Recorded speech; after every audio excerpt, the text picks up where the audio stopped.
नमस्कार किसान भाइयों।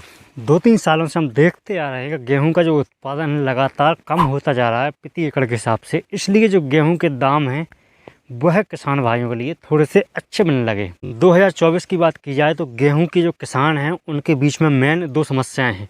एक तो गेहूं का जो पत्तियाँ हैं पीली पड़ रही हैं, और दूसरी समय से पहले गेहूँ में बालियाँ आ गई हैं। वह एक पौधे में 1 ही 2 बालियाँ दिख रही हैं। जो आपको समस्या है, एक तो आप एक पौधा देख सकते हैं, इसमें जो पत्तियां हैं पीली पड़ गई हैं नीचे से, वह इसकी जो पत्तियां हैं इसकी भी कुछ पीली आपको दिखाई दे रही हैं। वह जो बाली है यह पूरा एक पौधा है, इसमें कुल में 4 कंजे हैं, मतलब 4 कल्ले निकले हुए हैं, और इसमें एक बाली भी आ गई है। और बाली की आप साइज़ भी देख सकते हैं कितनी छोटी है, लगभग 8 से 10 दाने की बाली होगी। इस प्रकार से यदि किसानों की फसल का हाल रहा तो उत्पादन तो आप देख ही सकते हैं प्रति एकड़ के हिसाब से 10 से 12 क्विंटल ही मिलेगा, और मुझे लगता है कि वही आने में बहुत ही दिक्कत होगी। तो क्या कारण हैं समय से पहले बाली आने के, और क्या कारण है हमारी फसलों की जो पत्तियां पीली हो रही हैं उनके, आइए जानते हैं इस वीडियो में A to Z पूरी जानकारी, और कैसे आप इसको कंट्रोल कर सकते हैं और गेहूं की फसल का अच्छे से अच्छा उत्पादन ले सकते हैं। नमस्कार किसान भाई, स्वागत है फार्मिंग दुनिया चैनल पर। 2-3 सालों से आप देखते आ रहे हैं कि गेहूँ का जो उत्पादन है लगातार घट रहा है। इसलिए विश्व में और हमारे देश में गेहूँ के जो दाम है थोड़े से अच्छे मिलने लगे हैं किसानों के लिए। और इस साल भी 2024 में एल नीनो का इफेक्ट है, मतलब जो समुद्री तापमान है वो बढ़े हुए हैं क्लाइमेट चेंज की वजह से, और मौसम में जो परिवर्तन हो रहा है वो ज़्यादा देखने को मिल रहा है। और इस साल 2023 में लास्ट दिसंबर में आपने तापमान देखे होंगे कि जो दिसंबर के तापमान है वो अधिकतर ऊँचे रहे हैं। इस वजह से जो बालियाँ हैं जल्दी आ गई हैं फसल में, और साथ में जो गेहूँ की फसल में पीली पत्तियाँ हो रही हैं उसके भी कई कारण हैं। सबसे पहले वही जान लेते हैं।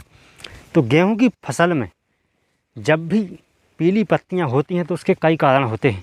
एक तो बीमारी हो सकती है, एक मौसम हो सकता है, एक पानी हो सकता है, एक पोषक तत्वों की कमी हो सकती है। इसी प्रकार से 3 से 4 कारण गेहूं की फसल में पीली पत्तियां होने के हो सकते हैं। तो सबसे पहले हम एक एक कारण जानते हैं, उनका उपचार भी जान लेते हैं साथ में। तो सबसे पहले किसान भाइयों होता है नाइट्रोजन की कमी। यदि गेहूँ की फसल में नाइट्रोजन की कमी है, जो हम यूरिया डालते हैं उसकी कमी है, तो भी पत्तियाँ पीली पड़ जाती हैं। लेकिन जब भी गेहूं की फसल में किसी भी पोषक तत्व या नाइट्रोजन या पोटास की कमी से पत्तियां पीली पड़ती हैं तो सबसे पहले ऊपरी हिस्से से पत्तियां पीली पड़ती हुई नीचे की तरफ जाती हैं, मतलब जो पत्ती का सिरा है इस प्रकार से आपको पत्ती दिखाई देगी कि सबसे पहले ऊपरी हिस्सा पीला होगा, उसके बाद में नीचे की तरफ पत्तियां पीली पड़ती हो जाएंगी। इसके लिए आप क्या कर सकते हैं, सबसे पहले तो आपको नाइट्रोजन अपने खेतों में डालना चाहिए। और हर किसान भाई जब भी पहली सिंचाई करता है तो नाइट्रोजन अपने खेतों में डालता है यूरिया के माध्यम से। लेकिन कई बार क्या होता है कि ज़्यादा पानी देने से खेत से बाहर पानी निकल जाता है, और जो यूरिया है वो भी बह जाता है, बाहर निकल जाता है। कई बार क्या होता है किसान भाई डालते हैं, बारिश हो जाती है तो उसकी वजह से भी पौधे अच्छे से अपटेक नहीं कर पाते हैं। कई बार क्या होता है कि जब भी आप यूरिया डालते हो उसके बाद मौसम ख़राब हो जाता है, बादल हो जाते हैं, कोहरा हो जाता है, उसकी वजह से भी पौधे अच्छे तरीके से नाइट्रोजन को अपटेक नहीं कर पाते हैं, मतलब भोजन जो नाइट्रोजन है वो उसको खा नहीं पाते हैं। उसके बाद में वो नाइट्रेट के रूप में बदल जाता है, और फिर उसके बाद में पौधे अपनी जड़ों से उसके लिए ले नहीं पाते। तो यह कारण हो सकता है कि आपने नाइट्रोजन डाला हो, यूरिया डाला हो, फिर भी पौधे को ना मिला हो। तो आपको क्या करना है कि सबसे पहले आपको यूरिया एक बार कम मात्रा में डाल देना। 30 एकड़ के हिसाब से आप 30 से 40 kg यूरिया फिर से दोबारा डाल सकते हैं। वो सिंचाई कर सकते हैं बाद में, या पहले सिंचाई कर दें बाद में यूरिया डाल दें। इसके साथ में आपको क्या करना है, 2 kg मैग्नीशियम सल्फेट प्रति एकड़ के हिसाब से आपको स्प्रे जरूर कर देना है। स्प्रे आप कर देंगे मैग्नीशियम सल्फेट, तो उससे क्या होता है कि जो आपकी फसल में कल्ले कम है तो कल्ले ज़्यादा निकल आते हैं, उससे प्रकाश संश्लेषण क्रिया अच्छी होती है, और जो पोषक तत्व अपटेक करने की क्रिया है वो तीव्र गति से होने लगती है। इसलिए पौधों में कार्बोहाइड्रेट ज़्यादा बनने लगता है, और पौधा हरा भरा हमारा दिखाई देने लगता है, और फसल हमारी अच्छी, खेत हमारा घस जाता है। इस प्रकार से आपको, या आप जब भी मैग्नीशियम सल्फेट डालते हैं तो 10 से 12 kg प्रति एकड़ के हिसाब से उसी यूरिया मिक्स करके डाल सकते हैं, तो आपकी फसल अच्छी हरी भरी हो सकती है। दूसरा कारण है किसान भाइयों मौसम।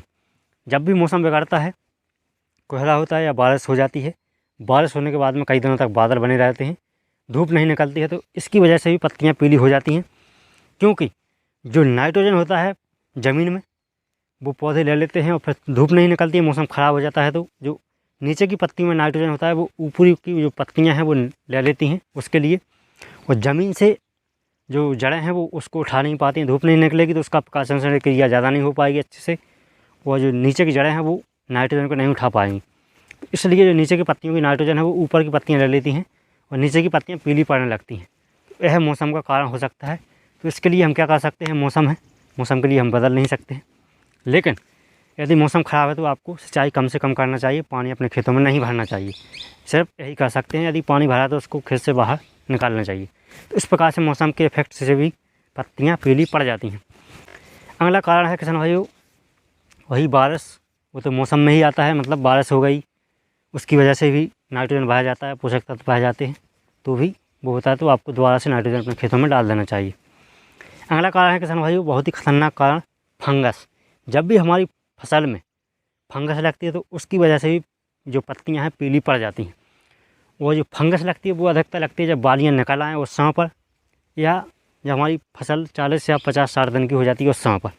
क्योंकि जब पौधे के बीच में गैप नहीं रहता है वहाँ नमी ज़्यादा बनी जाती है, उसकी वजह से ही फंगस लग जाती है। और मेन रूप से जो फंगस लगती है गेहूं की फसल में वो लगता है पीला रतुआ, जिसको येलो डस्ट के नाम से भी हम जानते हैं। और यह अधिकतर बालियाँ निकल आती हैं उस समय पर लगता है। और इसके जो लक्षण हैं, सबसे पहले आपको पीला रतुआ के जो लक्षण है वो जानना चाहिए। तो यदि आपकी फसल में पीला रतुआ अभी भी लग गया है तो भी आप उसको चेक कर सकते हैं।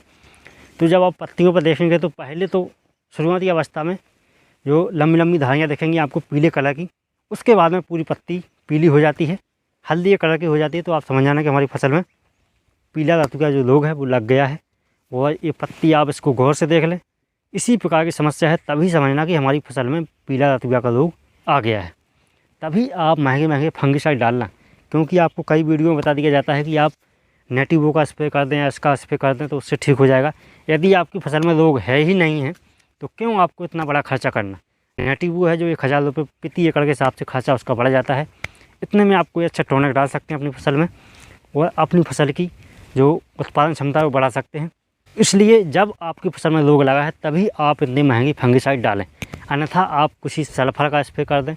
सल्फर आता है जो कई कैटेगरी में आता है, तो उसका स्प्रे कर दें। कुछ फंगिसाइड सस्ते भी हैं जिसमें सल्फर मिक्स आता है, और मैन को जो 75% इस प्रकार के फंगिसाइड है वो सस्ते भी हैं। तो इसको लेकर के अपनी मतलब जिसमें खर्चा 500 प्रति एकड़ के हिसाब से भी आ जाए तो कोई दिक्कत नहीं है। यदि 1000 रुपये प्रति एकड़ आप खर्चा बढ़ाओगे और खर्चा तो आपका साथ में है ही, तो इसलिए आपको जो उत्पादन है उस पर तो ज़्यादा इफेक्ट नहीं पड़ने वाला है। यदि रोग लगा है तो खर्चा आपको करना ही है, क्योंकि आपकी फसल बर्बाद हो जाएगी।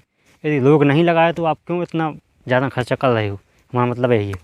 तो इस प्रकार से आपको पहचान करनी आनी चाहिए कि पीला रतुआ रोग हमारी फसल में लगा है तो ही हमें जो फंगिसाइड हैं वो डालने चाहिए। आप जानते हैं यदि आपकी फसल में पीला रतुआ रोग लग गया है तो उसको कंट्रोल कैसे कर सकते हैं। तो कई प्रकार की फंगिसाइड हैं मार्केट में जिनको आप डाल सकते हैं। जैसे आइमिस्टार टॉप है, 200 ml प्रति एकड़ के हिसाब से इसका डोज हो जाता है, आप ले सकते हैं। सेंटा कंपनी की आती है, वो इसको डाल सकते हैं, अपनी फसल में पीला रतुआ कंट्रोल कर सकते हैं। इसके अलावा जो बायर कंपनी की नेटिवो है उसमें भी टेबुकोनाजोल प्लस जो एजेक्सिस्टोवन है वो आता है, तो उसको लिए भी आप डाल सकते हैं, वह अपनी फसल में इस रोग का कंट्रोल कर सकते हैं। अगला कारण है किसान भाइयों पानी की कमी या पानी की अधिकता। जब भी आपकी फसल में पानी भरा होता है तो भी आपकी फसल नाइट्रोजन को अपटेक नहीं कर पाती है, पोषक तत्व ज़मीन से अच्छे से नहीं ले पाती है, इसलिए आपकी फसल पीली पड़ जाती है। और दूसरा, जब भी आपकी फसल में पानी की कमी होती है तो भी आपकी पत्तियाँ हैं जो नीचे की जो पत्तियाँ हैं ज़मीन की सतह के पास की, वो पीली पड़ने लगती हैं। तो ये दो मेन कारण हैं, पानी की कमी और पानी की अधिकता। तो इसको भी आपको क्या करना है, जबकि आपकी फसल में पानी की कमी दिखे तो आपको पानी देना है, जबकि आपकी फसल में पानी भरा हो तो उसको बाहर निकालना है। ये दो ही मेन कारण है। इस प्रकार से अपनी फसल को आप पीले होने से बचा सकते हैं। और ये थे कुछ कारण जिससे आपकी फसल पीली पड़ती है, और इसको आप कंट्रोल भी कर सकते हैं और अपनी फसल हरी भरी भी कर सकते हैं। आप जानते हैं किसान भाइयों, इस साल का दूसरा मेन कारण जो कि पहली बार किसानों को देखने को मिला है कि इस साल जो समय से पहले बालियाँ आ गई हैं। तो सबसे पहला मेन कारण तो है किसान भाइयों मौसम। इस साल एल नीनो का इफेक्ट है और तापमान इस साल बढ़े हुए हैं। दिसंबर का जो तापमान रहा है वो 2-4 सालों से मतलब अब तक का जो दिसंबर का तापमान रहा है वो इस साल ज़्यादा रहा है। इसलिए तापमान जब भी ज़्यादा होते हैं तो गेहूं में कल्ले कम निकलते हैं, सिंचाई ज़्यादा लगती है, सिंचाई का जो पानी है वो ज़्यादा लगता है और जल्दी उसमें बाली निकल आती हैं। यही वजह है कि गेहूं में जो बालियां हैं जल्दी आ गई हैं, सिर्फ तापमान है, मौसम है। इससे आप बच सकते थे। कुछ किसानों ने क्या किया है, पोषक तत्वों की पूर्ति अच्छे से की है और वो जैविक खाद डालते हैं तो भी उनकी जो बालियाँ हैं अच्छे से निकली हैं अभी। और जो कल्ले हैं उनके बढ़ाने के लिए उन्होंने मैग्नीशियम सल्फेट का यूज़ किया है, जिंक सल्फेट का यूज़ किया है, नाइट्रोजन दिया है और सिंचाई बार बार की है। यदि आपने सिंचाई 10 दिन या 15 दिन के अंतर पर कर दी होती इस समय पर, जब इसमें कल्ले फूटने की अवस्था थी, तो आपके जो खेत का टेम्परेचर थोड़ा सा नॉर्मल रहता, गर्मी कम होती आपके खेत के अंदर और जो बालियाँ हैं अभी तक नहीं निकल पाती। कुछ आसपास के किसान हैं जिन्होंने सिंचाई घनी घनी की है, उनकी फसल तो अच्छी है, लेकिन जिन्होंने जो सिंचाई है 20, 25, 30 दिन के अंतर पर की है, उनकी फसल में जल्दी बालियाँ आ गई हैं। तो ये था मेन कारण मौसम का। तो मौसम से कोई नहीं जीत सकता है, सिर्फ आप यदि सिंचाई करते रहते तो आपकी समस्या ही नहीं होती। इसके बाद में कुछ किसानों ने क्या किया है कि नाइट्रोजन का 2-3 बार यूज किया है, बार बार सिंचाई करके बार बार नाइट्रोजन दिया। तो उनके में क्या हुआ है कि जो मेन ब्रांच है इसमें तो बाली आ गई है और जो कल्ले हैं वो ज़्यादा निकल आए। तो इसके लिए उनका जो उत्पादन सही रहेगा, क्योंकि जो कल्ले आ गए हैं उसमें भी बाली निकलेगी, जो ये बाली तो निकल ही गई है, जो आसपास में बाली निकलेगी उससे उनका उत्पादन बढ़ जाएगा। तो इस प्रकार से इसका ज़्यादा कोई इलाज नहीं है। जो भी गेहूँ एवं जौ अनुसंधान संस्थान करनाल के वैज्ञानिक हैं उन्होंने सीधा कहा है कि जो बाली निकली है उसका मतलब रोकने का कोई उपाय नहीं है, बाली तो निकल ही आई है। सिर्फ यदि आप 1-2 बार नाइट्रोजन दे देते हैं, तो यदि आपकी फसल 40 दिन की पहले की है तो आप उसमें कल्ले निकाल सकते हैं, उत्पादन आपका बढ़ जाएगा। इसके अलावा कोई उपचार नहीं है, ना ही कोई रासायनिक खाद डालें जिससे कि आपकी बाली और निकलें, क्योंकि जो आपकी फसल में कल्ले निकल आए हैं वही बाली आएगी और जो आपकी बाली आ गई है वही आपको उत्पादन मिलेगा। तो इसलिए आपको ज़्यादा खर्चा करने की ज़रूरत नहीं है। कुछ टॉनिक आते हैं जिसको आप डाल सकते हैं तो बाली आपकी बड़ी हो जाती है। जैसे वो गोदरेज कंपनी का डबल आता है, उसको आप एक बार स्प्रे कर देंगे तो बाली की जो साइज़ है थोड़ी सी बढ़ जाएगी, आपकी दाना आपका अच्छा मोटा कर सकते हैं, तो आपको उत्पादन उसमें अच्छा मिल सकता है। तो इस प्रकार से किसान भाइयों इस साल पूरा निष्कर्ष निकाला जाए तो सिर्फ गेहूँ की फसल पर मौसम का इफेक्ट पड़ा है। जो गर्मी हुई है, सर्दियाँ इस साल कम हुई हैं और जनवरी का पहला सप्ताह है, इसी सप्ताह से सर्दियाँ अच्छी होने लगी। तो ये था किसान भाइयों गेहूँ की फसल में पीलेपन और बाली निकलने का कारण और इनका उपचार। किसान भाइयों वीडियो कैसा लगा, वीडियो अच्छा लगा तो वीडियो को लाइक करें और चैनल को सब्सक्राइब करें इसी प्रकार के खेती से रिलेटेड वीडियो पाने के लिए। मिलते हैं अगले वीडियो, तब तक के लिए जय किसान जय जवान।